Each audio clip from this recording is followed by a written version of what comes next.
Bonjour, aujourd'hui on va faire quelques exercices pour se préparer au concours post-bac.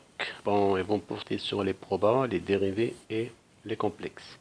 Alors on commence par un exercice de proba qui a été posé dans un concours de l'ENSAM 2014.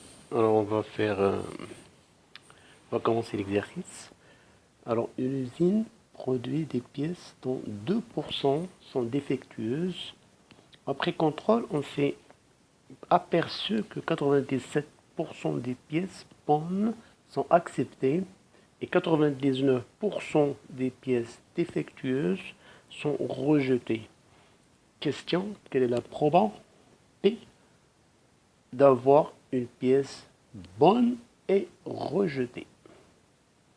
Alors, ce genre d'exercice, des probas, chaque fois que vous avez des pourcentages, il faut toujours chercher à le résoudre avec un arbre. On peut le faire avec un tableau, mais avec un tableau, c'est un peu, ça veut dire tableau avec une double entrée, c'est un peu compliqué. Donc, il vaut mieux faire ce genre d'exercice avec un arbre.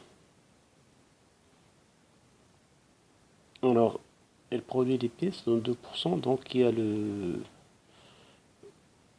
les événements défectueux, bien des pièces défectueuses, et il y a l'événement accepté ou bien rejeté.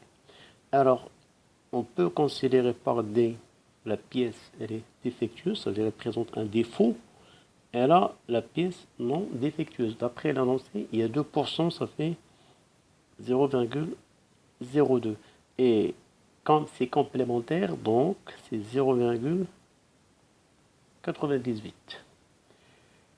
Après contrôle, on s'est aperçu que 97% des pièces bonnes, attention, ça c'est non défectueux, ça veut dire des pièces bonnes.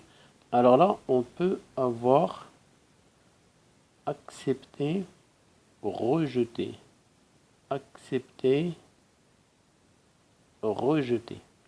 Alors, on s'est aperçu que 97% des pièces qui sont bonnes sont acceptées. Ça veut dire 0, évidemment là, 0,03. Ok, très bien. Maintenant, on continue.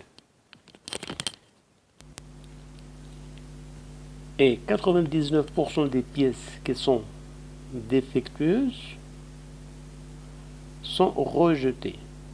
Ça veut dire non acceptées et sont à 0, et par conséquent ici ça fait 0,01. Question, quelle est la probabilité d'avoir une pièce bonne et rejetée? Bonne et rejetée, ça veut dire P d'avoir une pièce bonne, inter, rejetée, ça fait A bar.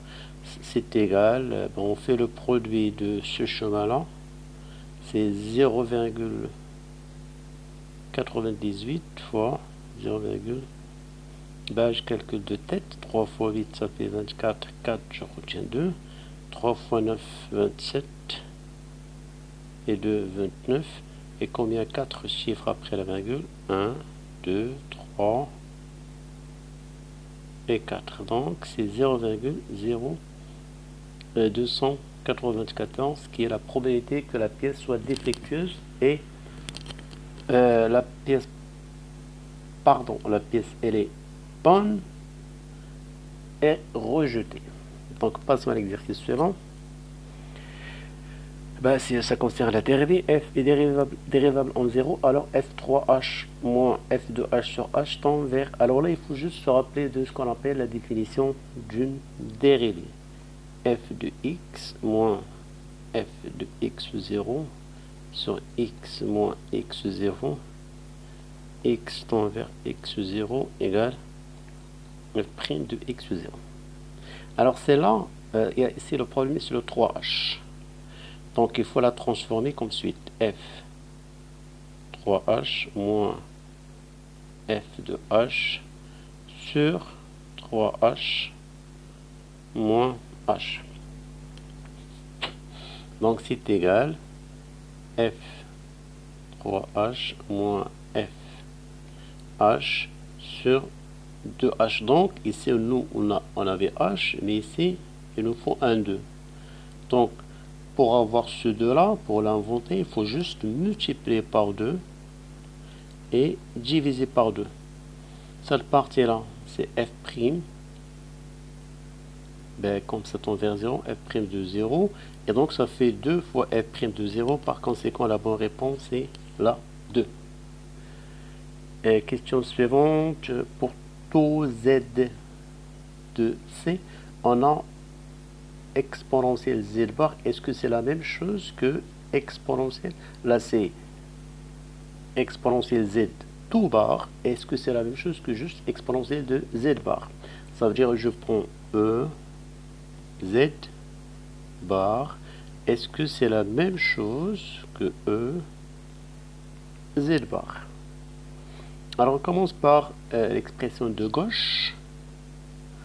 Alors j'écris exponentielle z, je pose z égale à x plus y, donc c'est exponentielle x plus y bar. Ceci c'est égal cos x, ou plutôt ben, si on veut on peut transformer autrement sans passer par la forme trigonométrique, c'est exponentielle x fois exponentielle y tout bar. Donc c'est égal exponentielle x bar fois exponentielle y bar. Or lui c'est un réel, donc le bar ça change rien.